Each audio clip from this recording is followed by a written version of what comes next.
Okay, so I think we're logged on now. So hi everyone, and thanks for joining us. While everyone gets logged on, I will just take a moment to introduce myself. So for those of you that don't already know me, my name is Sarah James, and I'm a senior recruitment consultant at Transition Partners. So we are an agency that specializes in technology, digital, and business transformation recruitment. I am based in Berlin, and our head office is in Leeds in the UK. As a company, we run a lot of events, podcasts, blogs, different things like this. In particular, we're really passionate about diversity. So this is our first D&I event in Berlin. So I'm super excited to hear what our panelists have to say. Just a couple of things to mention before we get started. So feel free to type any questions that you have in the chat box. And as we go, Alice and I will monitor these to try and cover them within our questions. And also just to let you know that we will be recording the event and it will be available on our YouTube channel afterwards if you want to check it out again. So I will hand you over to Alice now to make her introduction, and then we'll go around each panelist to introduce themselves as well. My name is Alice Shelton. I am a digital recruiter at Transition Partners, but also Transition Partners Diversity and Inclusion Advocate. So part of my role is to keep everyone up to date with all things D&I, teach everybody about best practices, give everyone updates on news, also try and spread diversity and inclusion with our clients and candidates. So we've put in lots of amazing things in place at the moment. We're learning about more and more things that we can do every day, just for sort of recruitment processes, hiring processes, and finding the best candidates for our clients. So yes, first to introduce himself is going to be Amira. Thank you.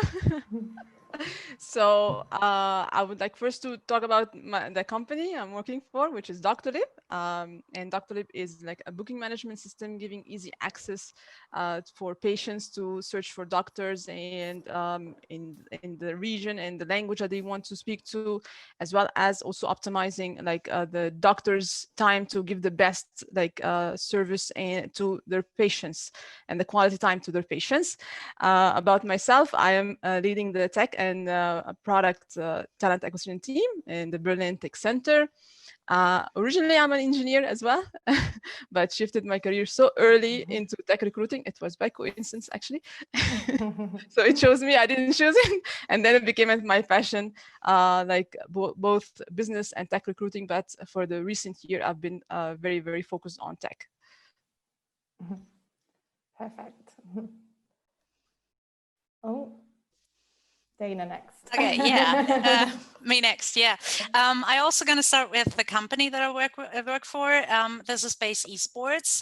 It's actually a joint venture founded in 2019 from Roeder, which is one of the top market leaders in sports betting, and Base Holding, which used to be called Dojo Madness, and is also an esports startup. So at Base, our purpose is to better explain what's happening during individual esports matches, and we provide context to businesses that might not otherwise receive this kind of context in traditional sports. So we're a classic technical or IT tech startup with currently 39 employees. And me, myself, I started as an office manager and recruiter at Base Holding or Dojo Madness and Base Esports before fully transitioning to Base in January this year. I'm responsible for the recruiting and people operations topics, but I'm actually a career changer as well.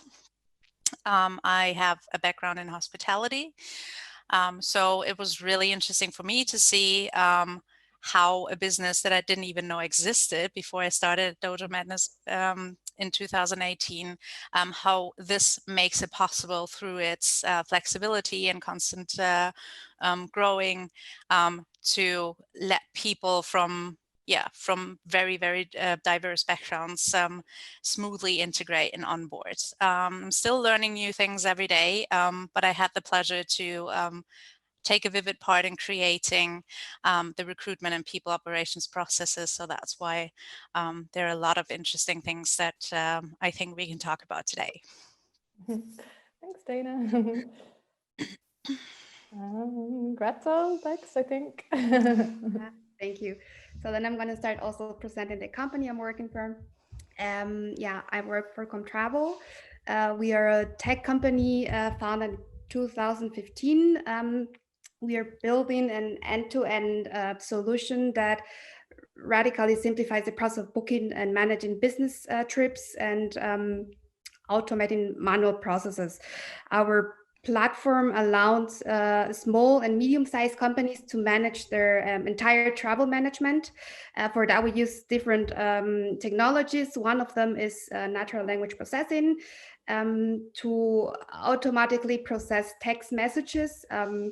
We can say we have a unique, strong combination of cutting-edge technology combined with a human touch, and with that we are revolutionizing the business travel industry. Actually, we are now 170 employees. And at Comtravo, I'm the team lead of the people operation team. So that's me. Great. Manjuri. Great. Yeah, we've been doing the ABCD way. I know, I was like working out who was in alphabetical next. Right. Anyways, Gretel, I mean, travel and business trips, I so want to do that right now. Anyways, just to introduce myself, well, I think I'll take the D&I angle a bit, and in my current role, I head the technology talent acquisition globally for OLX.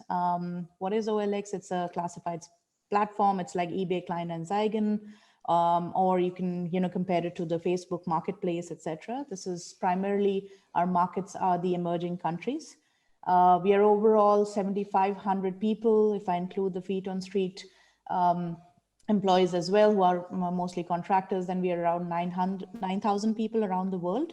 And the team per se, the technology TA team that I lead, is about 25 plus people across the world again. And I also wear another hat.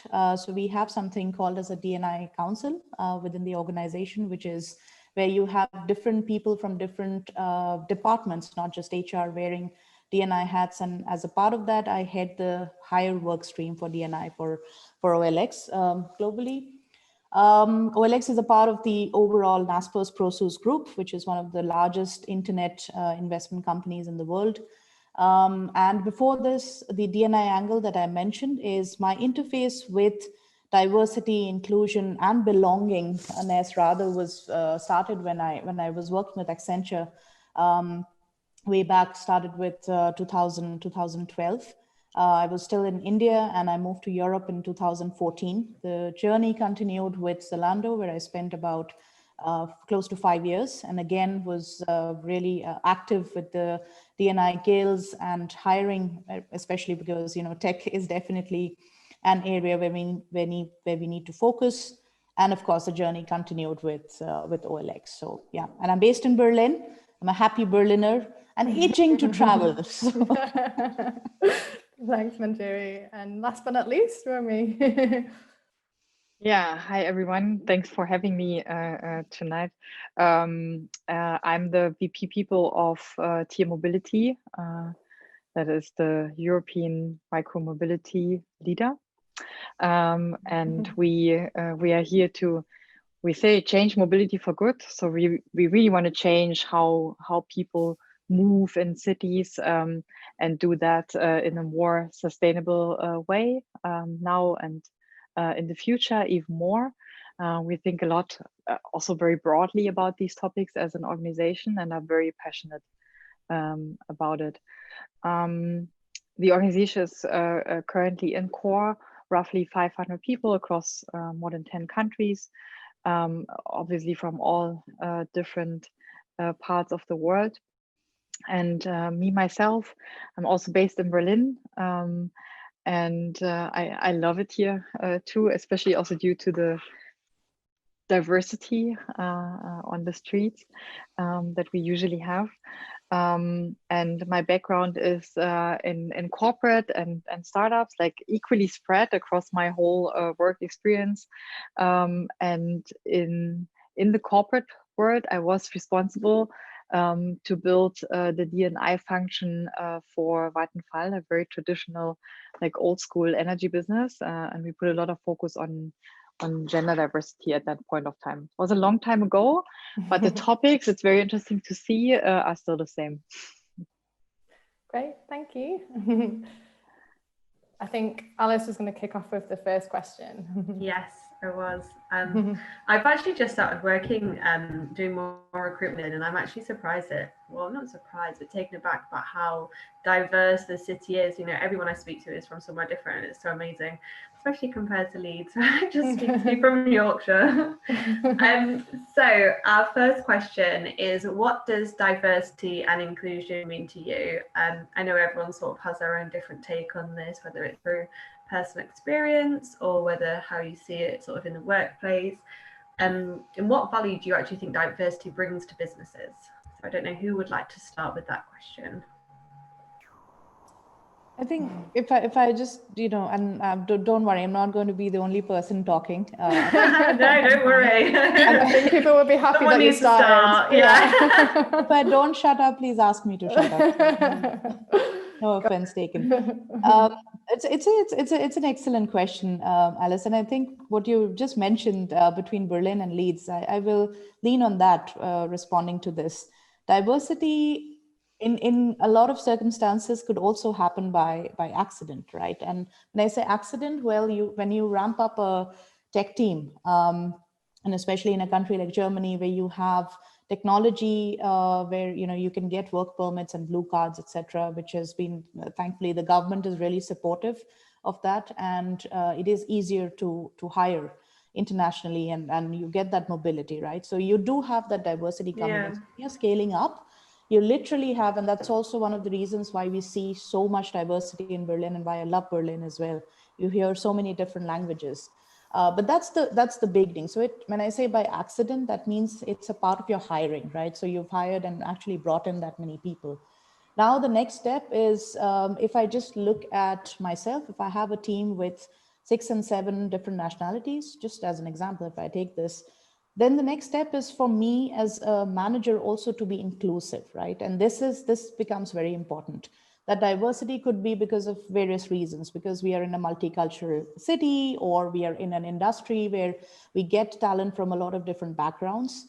But how to make this inclusive, to ensure that everybody has a voice, everybody can be themselves. You can literally express yourself in any way possible and not be judged. I think that's very important. And if I extend this, I think most organizations are also looking at extending this to belongingness, not just inclusion, but I feel that I am a part of this journey and I'm not somebody who's outside of this journey. So I think this whole gamut is very important, and that's how I view it. And as promised, I shut up now.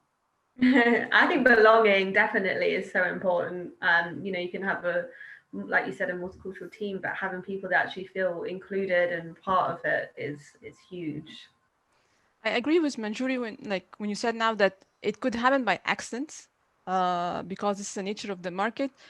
And I think that what's next for those talents, because of nurturing those talents and helping them into growing into the company, and not still when you are having a diverse teams, that you will still have the leadership role excluded for example, Ivy League or specific kind of educational background or for a specific kind of experiences. And then you will find yourself in leaders that you are becoming less diverse versus all other roles. So it is also about how you nurture and the growth of these talents internally as well, and not only by being diverse by making them joining. I think you're opening up a nice point there, because what I think is it's not only where you come from, but also what you bring. All your professional background, your lifestyle, your experiences. So diversity should not be, as it was a few years ago, just limited to gender and age and nationality, but it's so much more. And to value all those differences and to work with all those differences and all those diverse ideas, approaches, and so on. This is what makes it so lively and lovely. And I think that's why one of the important things as a starting point is to open up those very homogeneous groups, right? So be open not to work with people that are alike, but open up to new perspectives. This is what diversity means to me, and where I think people should start thinking about it. It's like, are there people around me? Are those people around me are the same kind of people that I am, like, you know, do they think alike? Do they act alike? Or is there a certain different perspective that I can, you know, work with or expand on? Yeah, great point, Dana. Anyone else want to add anything? I want to add a point to Dana when you said, which was very good, about like what they are going to bring to the work culture, because I see that while we are, and in so many places, I would see that when you are bringing a diverse like people with different backgrounds, sometimes other than making them form the culture, you want to impose a culture on them. So it should be the other way around, and they're the one to be forming the culture. Yes. I think you make a really important point there, Amira, because for me, diversity comes first, and it's about getting like the right mix in the workplace, and inclusion is more about what do you do with this diversity once you have it in your team. And because a lot of companies just say, yeah, another thing is say, okay, yeah, we are diverse and inclusive, and they confuse also these two terms. And I think it's also important to know the difference. Like, for me, diversity refers more than to the traits and the characteristics that make people unique, while inclusion refers to the behavior and social norms that ensure that these people feel welcome in a certain environment, if it's workplace or, I don't know, anywhere. So I think it's also important to divide these two terms, because they are completely different. But I think, in my point of view, diversity comes first, and then inclusion. Yeah, absolutely. Oh, okay, cool. We'll move on to the next question then, which I think everyone will be interested to hear. So what have you guys seen been action within your business to improve diversity and inclusion?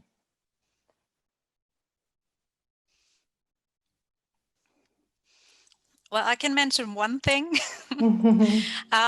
It's not official in the company yet, but we got, due to one of the projects that we've been doing, we got feedback from one of our colleagues who sits in China, actually, to be a bit more inclusive when it comes to public holidays of colleagues from all over the world.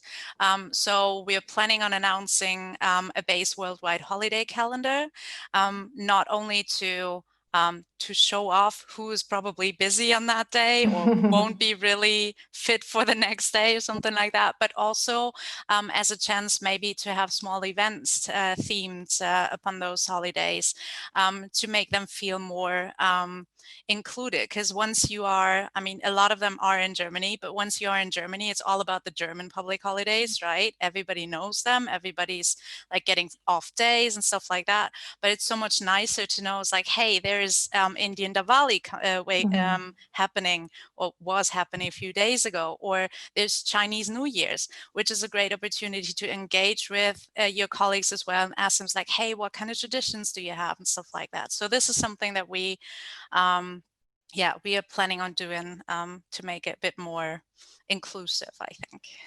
It's a great idea, Dana. Yeah, I love that. I know that we started doing that. A few businesses, we started doing that over here in the UK, but definitely, like, Christmas is such a big thing, but every other holiday is just forgotten about.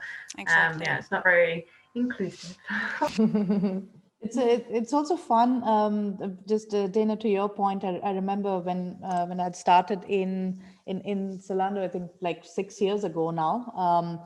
I was the first Indian in the tech recruiting team, and I still remember the day when it was Diwali that year, and somebody had put a post-it note. And Amira, I think you know Diana very well, so referencing to her. Yeah, for sure. Came to me, hugged me in her specific style, and wished me Diwali, and that was like amazing. I didn't expect it, because I was like, okay, it's my first time Yeah, it really definitely makes an impact. Sarah, you asked a very, the question that you put is very big, right? Maybe pick your best points, Manjuri. But I'll just talk about, I think and seeing and talking to a couple of people in the last couple of months as well.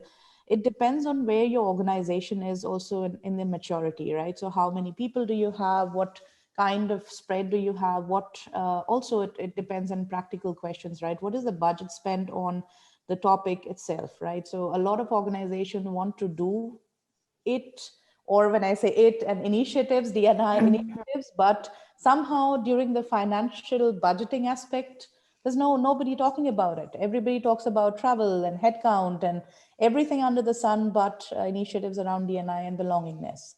So it depends on where are you in that maturity level. Then it also depends on, okay, if you see your organization not maybe investing full-fledged on this, what can you do in your own bucket? As talent acquisition professionals, I think there's a lot that we can also influence around making our job ads more inclusive.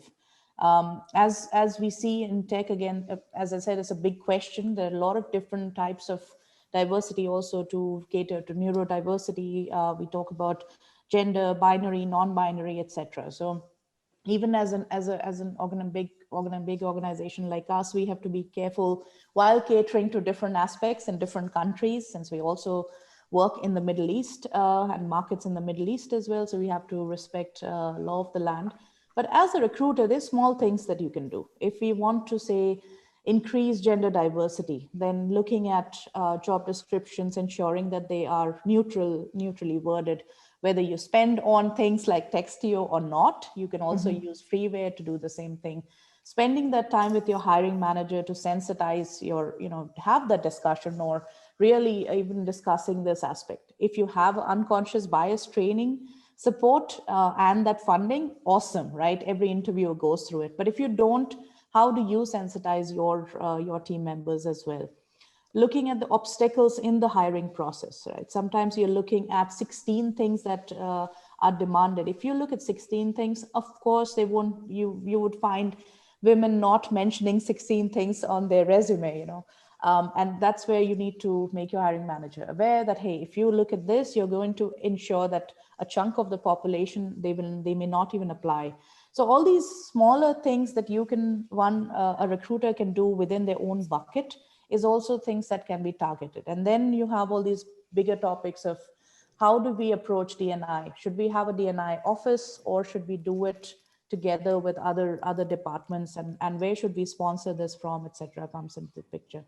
I'm eager to hear Romy, because I remember hearing some ideas about Vattenfall last year. So yeah, I'm eager to hear from you as well. Yeah, I just wanted to jump in and say something because I really like your approach where you're saying if you start with small initiatives here and there, you already change a lot, right? And to do this, because not everyone is as engaged as you and your colleagues are, I think one very, very important thing is to create awareness and make sure that people understand that it's an effort to build it. Yeah, we really have to commit to it, and we have to understand that we have to invest in diversity and inclusion in our organization, and it costs some engagement to, in the end, get something out of it. It's also it doesn't come. We cannot take it for granted, and diversity is there, and then it's also you just add a few people into the business, and then it's everything is great, right? You have the diversity, you post the pictures, and then it's excellent. Usually it causes more need for discussion, more like not being aligned, because you have different perspectives in the room, and understanding that and really understanding the value of it, I think is of high importance. So what we did at Tier Mobility, so we are encouraged and engaged, and I must say we are especially engaged also due to an initiative that has been set up before I joined this organization, which is the Women at Tier initiative, and they are very broadly engaged also in the mobility scene. They also have podcasts and stuff and are doing an incredible job. They are also currently nominated for a digital award, and yeah, fingers crossed for them. I think they are doing a fantastic job, and they are basically, they kept triggering and pushing, and they are also a very good ear and eye into the organization for me. And due to that, certain things popped up where we also said, okay, here we have to make a decision to also send signals into the organization, because there are certain boundaries where we say, this is what we accept and this is what we don't accept anymore. And sending those signals, I mean, that's more currently about like, what about sexist behavior and harassment and stuff? But for me, it all belongs into like one big bucket, and sending those signals. That's for me very strong. And then we said, okay, the second thing we need to do, due to the fact that we need to create awareness, is we set up a training. So we created a presentation, a nice training, collected a few numbers, and so on and so on. And then we did the training with the C-level team as a pilot group. Yeah, so they had to go through it first, provide their feedback, and learn what is it, what do we have to consider, and where do we stand, and so on, and commit to it first. And it's obviously also only a small initiative. The next things that need to happen is that we basically implement it into all different processes across the organization, and especially into HR processes, right? Recruiting, training and development, into performance management, like across the board, like looking at nearly everything. And that's what I basically did together with a diversity group at Vattenfall. We basically put the engagement across the board. And it's very funny. I had a discussion with my team today. We are looking into how we're going to set up our people team organization from next year.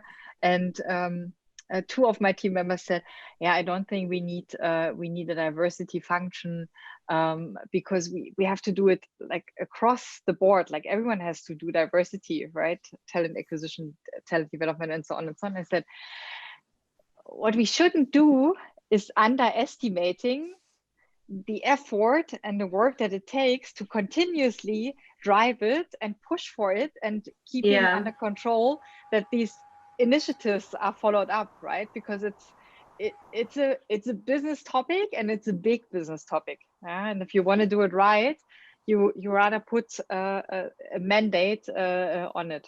And that's what I also learned from Vattenfall. Now I shut up. I spoke a lot now. I don't know what it's like in Germany, but in England, when COVID hit and everything was really bad and there was lots of redundancies, some of the first teams to go were the HR, diversity and inclusion, and lots of the women workers were the first people to go from businesses. And then they've just got these massive repercussions now where the companies aren't going to be right a long time. So you have to look after your D&I team. That's very true. Well, I agree with Romy and Manjuri that it should be on different levels, not only as a topic that's being handled by leadership. Neither is going to be only something that it's the responsibility of the talent team. And this is something that we did in Doctolib, which is, first of all, we assess our processes, make sure that our interviewing process is not alienating groups of people and just always selecting a specific kind of type of group of people, as well as same like Manjuri said, reviewing our job description and knowing a bigger job description with bullet points would be intimidating a bit for women, as well as that making that a strategic priority, and educating our decision makers and our leaders and our teams are on conscious bias and about inclusion, as well as that having that advocates of the team itself, and from the different diverse group and from the women in the tech team to be the one leading that, and not to be a leadership led topic. So, and also helping them to voice their opinion, having for them focus group and support groups.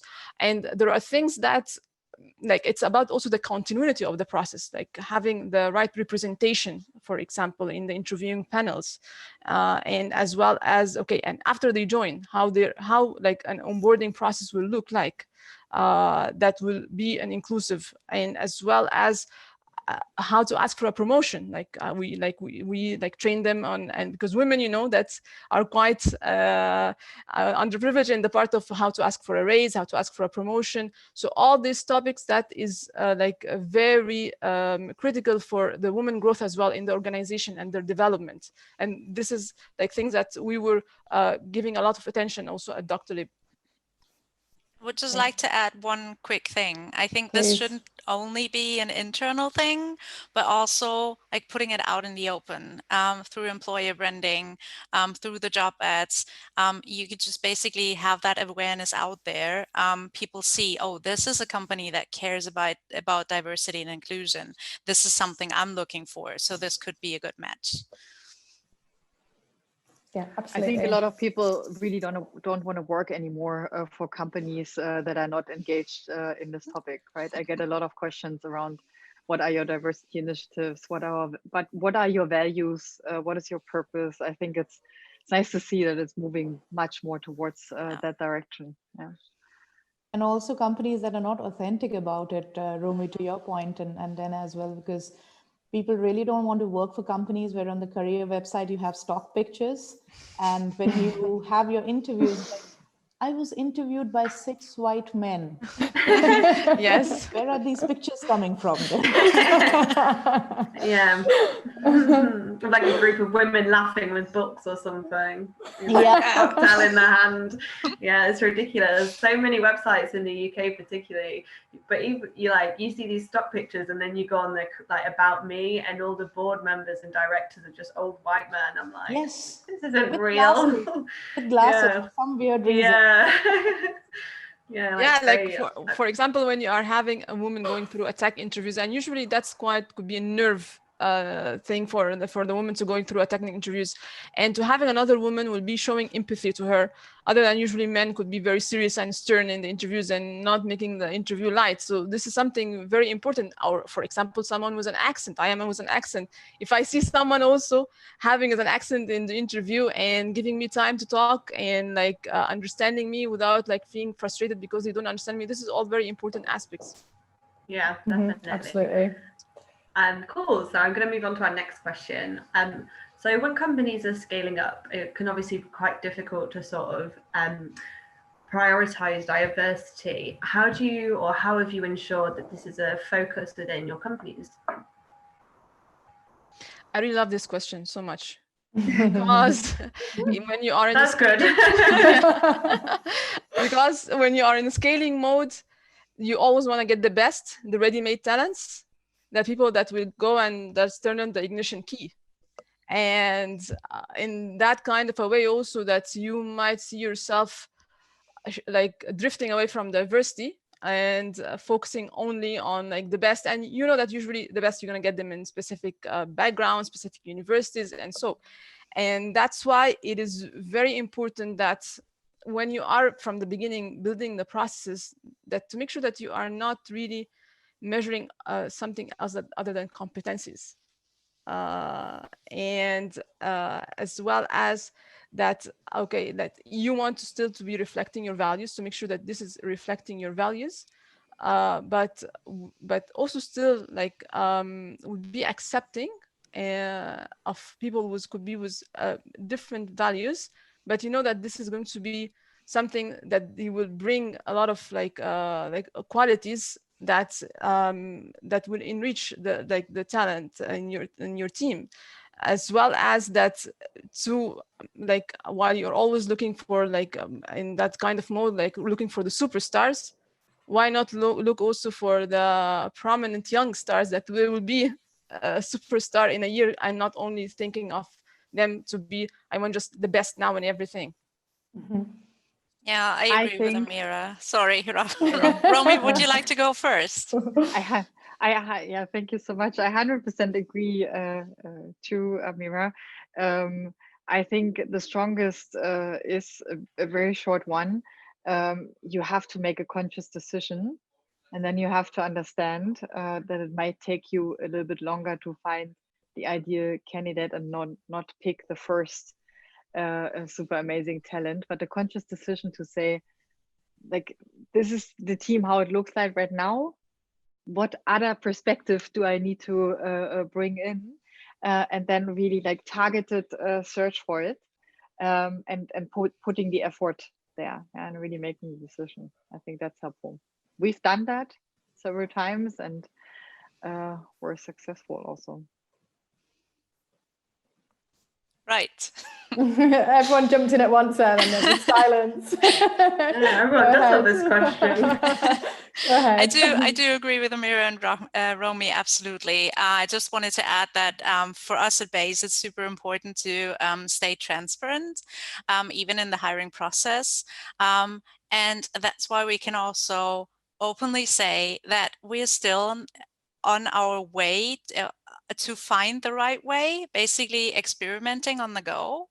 But we care, and this is like one very good first step, that we care and we really want to find ways to put more diversity in there, but we might not be at the point yet. I mean, not too much. I mean, we've got 39 employees, 21 nationalities. I think that's a good start. But at the same time, there's so many, as I said earlier, so many other layers. We also have 41% female employees, which is also great for a tech team. But still we want more, and still we want to diversify even more and even more layers. But it's so super important for us to stay open and experiment with different tools, different ways, different approaches. That's why it's so important also to exchange with other people that know. That's why I'm super happy to be here and get new input. I agree with Dana with the like high growing tech companies. I can from Comtravo, like I know that we've been growing really fast, and I think like high growth, like tech companies which are growing fast, they really struggle to scale also the culture, because it's really difficult to define and foster like an ideal culture as an organization expands. For us was like fast growing companies, they have the pressure to determine which elements of the culture are worth preserving, and how you align also this with the forward looking business strategy. And that's where I agree with Anna, because it's really difficult to like, it's just try and experiment. Okay, what happened now and there, because it's everything new, and you know, like everything happens also so fast that you don't have like enough time to plan everything and say, okay, the next 2 months we're gonna get 20 more employees, and then we're gonna make this and that. Like it's really learning on the way. And I think that's also really a big challenge for fast growing companies, like really to scale the culture at the same level, at the same level where you're scaling the company also. I think that's for us at least a challenge, but I think we're not the only ones. I think everybody's really put in a lot of points there, and I'm not going to repeat those, but one point. And so having lived the hyper growth world of 1,000 engineers in a year, back to back kind of a situation, when that happens, the reality of all the review and ops reviews with the leadership team is all about fill rate and time to fill rate and time to fill and time to start. And the diversity numbers somehow go at the back burner. So that's the pressure.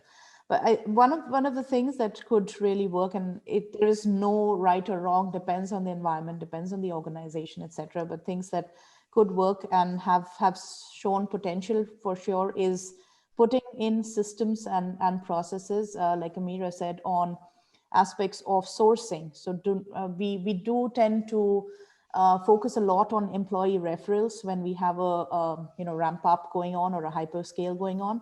And that could be a bit dangerous sometimes, because I'm friends with people like me, right? So I like them because I can have a glass of wine with them or a glass of beer with them. So not necessarily if I hire everybody like me, it's going to be an exceptional team, right?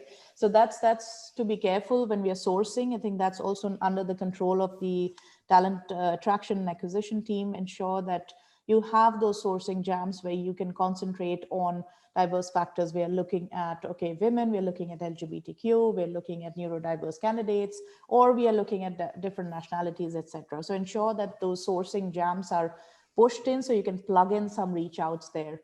The other systematic thing that could be done for sure is looking at your obstacle points in your process. For example, if you're hiring for engineers, usually you'll have a hacker rank or a codility test or a hacker earth or any tests kind of a thing. So, and it's been an experience, and a lot of women do not, put everything on their resume.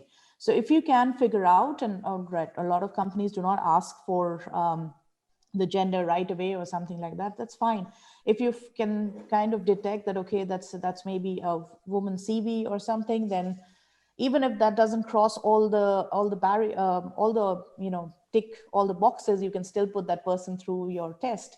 And this has worked in our experiment in my previous company. This actually worked. We saw the resumes that would not qualify to the next round, they actually got higher scores in the codility challenges, and they actually qualified through the hiring process.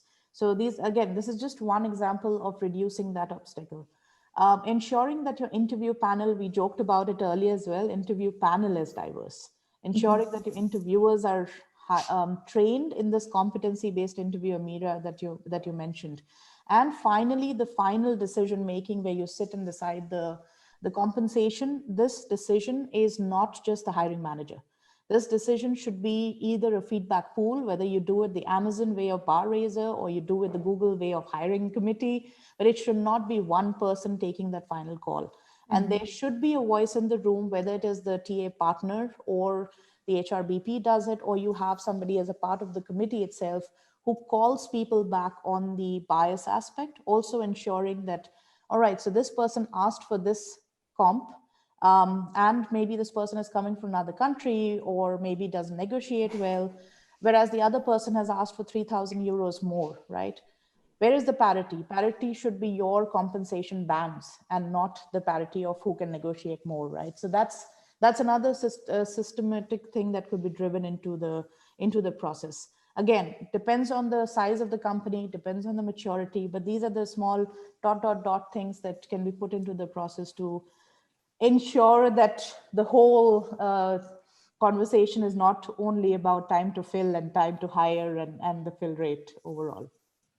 Yeah, we have a big problem in the UK, and people always say, oh, we're looking for someone with cultural fit. They need to be the right cultural fit for the team, whereas it should be about cultural add. Like, what can somebody bring to the team? What can someone bring that's different?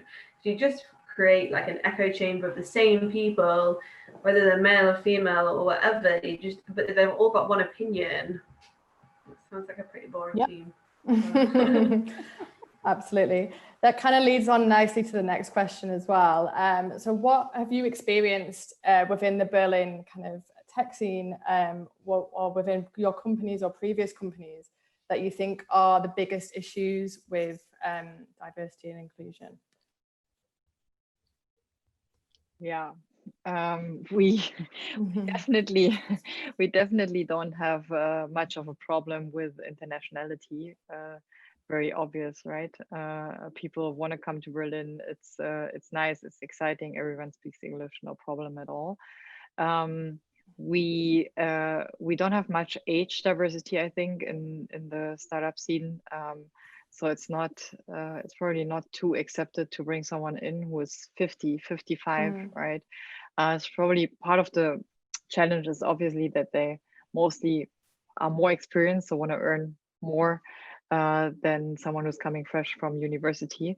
And then obviously one of the biggest challenges is also bringing in women, especially on senior leadership positions. And it already starts while founding these organizations, because the guys basically meet in university.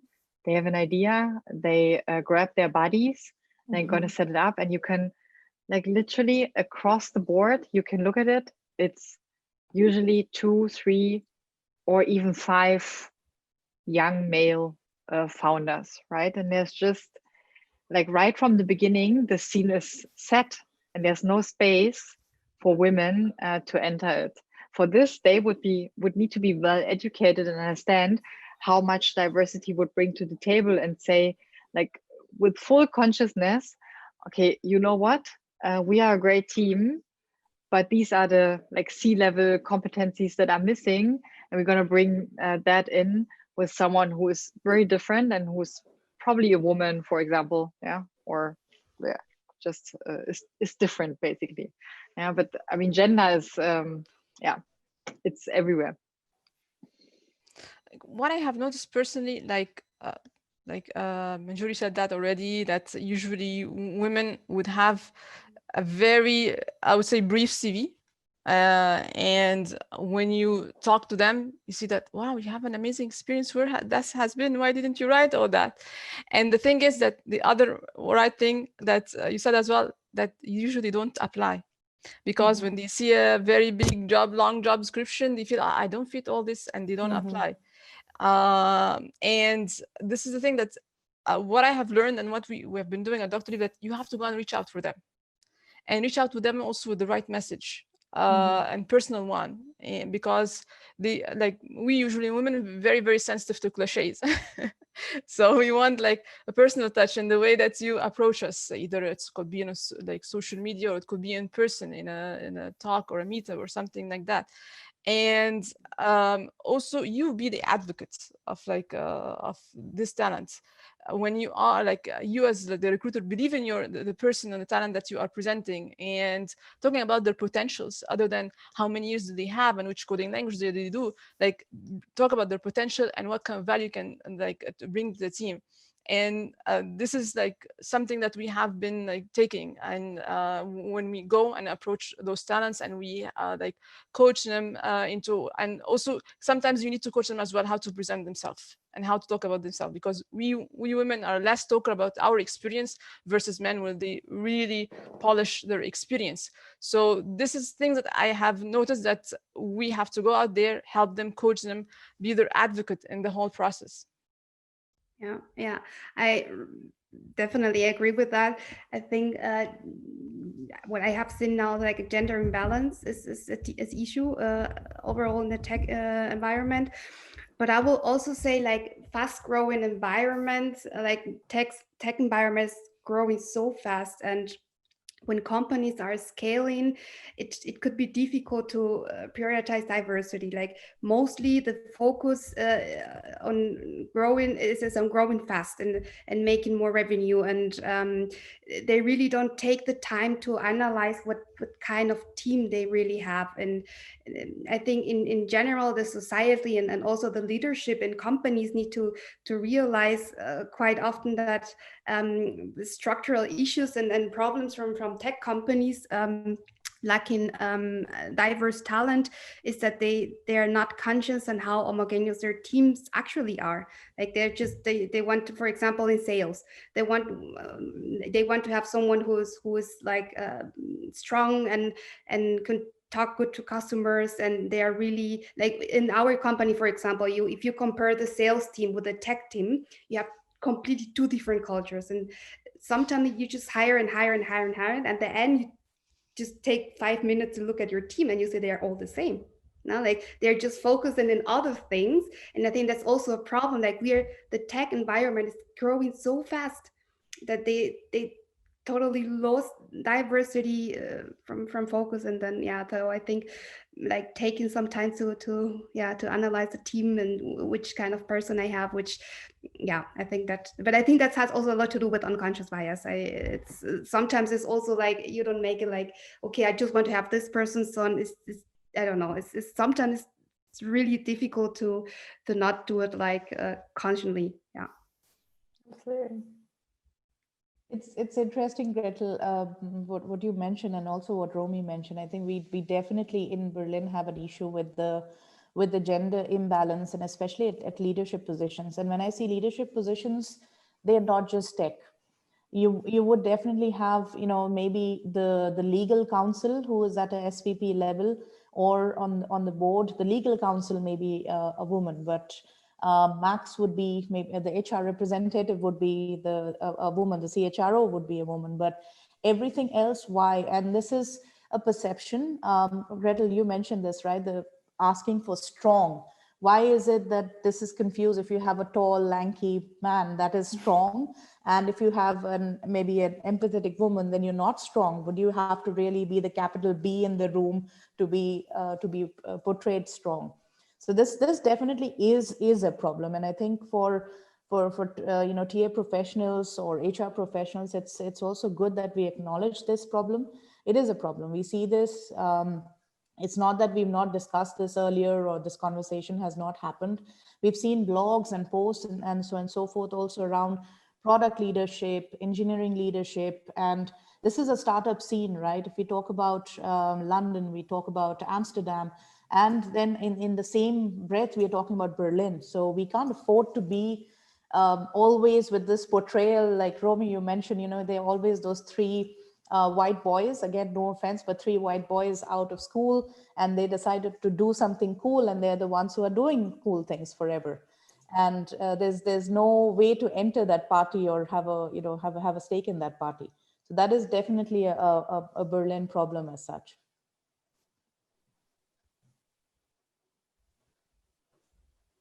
Great. So my next question is, what advice would you give to other billing companies that are looking to sort of diversify their teams, create more inclusive atmospheres? I know we've kind of touched on these points, but I guess like, what advice would you give to somebody that hasn't got a diversity plan at the moment? They've got no idea where to start. And is there any courses you've been on, anything you've read that you'd recommend to people? First of all, it's about analyzing what you want, right? Companies they have different structures. So we're looking at Vattenfall. We basically had all ages.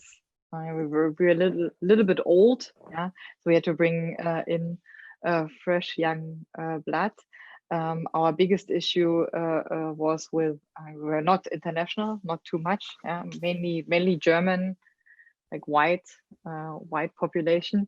But the biggest problem was also gender and leadership, and I always hated to focus on that. But focus also helps to get things through, right? So we basically set the goal. I, by the way, was also in the beginning a big believer in you don't need targets to make women successful, right? We are strong enough, and we get that done ourselves. Yeah, you probably have to leave us a little bit of the room, but here the problem starts because there is no room, and especially when you have traditional structures, you have to break that. You have to break that, and if you see that you already have grown structures, and there is not too much room to bring diversity in naturally, then you probably want to set very specific targets and align those, which brings me to the next topic, with the senior leadership, with the C-level. So the commitment on that end, I also mentioned in the beginning, the commitment on that end is extremely important, right? If you want to get things through and make it really visible across the organization, I think this commitment is just very, very strong. So that those for me are 2 or 3 like very important points, like making the decision, looking at what do we really want and need, setting the right goals and like tough targets in terms of numbers also. And then having the senior leadership alignment. I do agree with Romy on everything she said, because this is really the way you go. But I would even put one step before all of these steps. I think the most important thing is that at least one person really cares and really thinks about how the situation is, the status quo basically, and then starts to talk about it with other people, starts to trigger it, look at differences, see what can we do with it, and then take initiative. I think the most important thing is that it's not just one other thing on the checkbox. This is really something that you have to contribute, as we said before, put effort in there, put time in there, put passion in there. If you're not passionate about about diversity and inclusion, it's not going to work. Yeah, I completely agree with what you said there. So many people just feel like I have to do it. I have to get more women into the team. It's not, that's not where the thought process should be coming from, to look good or to keep, like you said, to tick a box. It should come from genuine care. I really agree with that. Yeah, I would say also, same like Romy said, that first you have to analyze like what is like the diversity percentage that you have in every team, and then put the goal of, okay, what we want to reach, for example, for next year, for 2021. And then like, let's talk about the means. Okay, first, are we could be making an internal like career path growth in the company, as well as, for example, have an internship program for the underprivileged like groups, in order to give them the chance to learn and to reach all their capabilities within the company. So we have to, in order for any company to be diverse in the next 5 years, they have to already like adopt talents and like nurture their talents and grow them, because we are not going to just cherry pick them from the market. They have to be grown internally, either within our already existing employees or investing in apprentice or internship programs.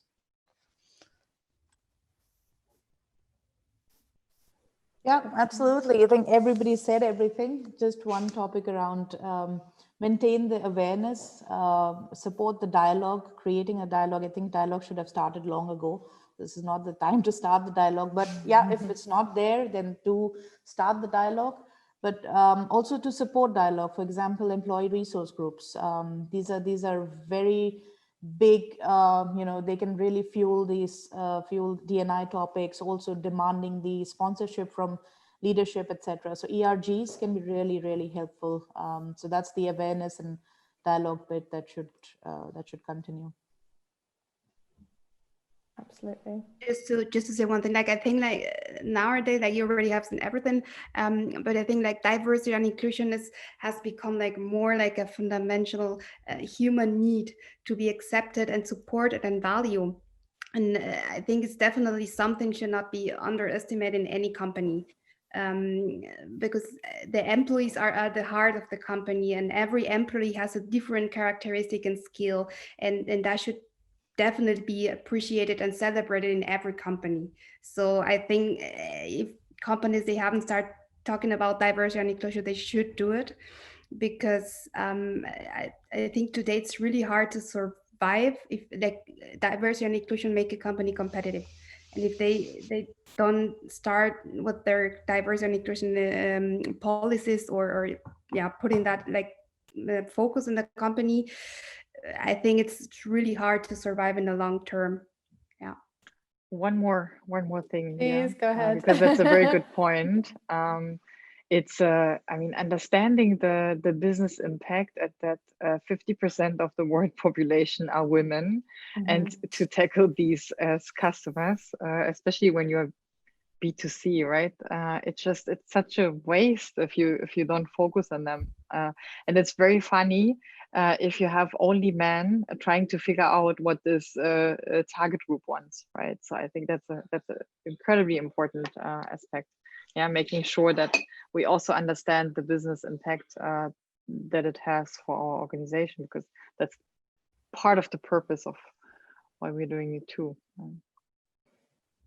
Absolutely. Any final thoughts from anyone else before we wrap up?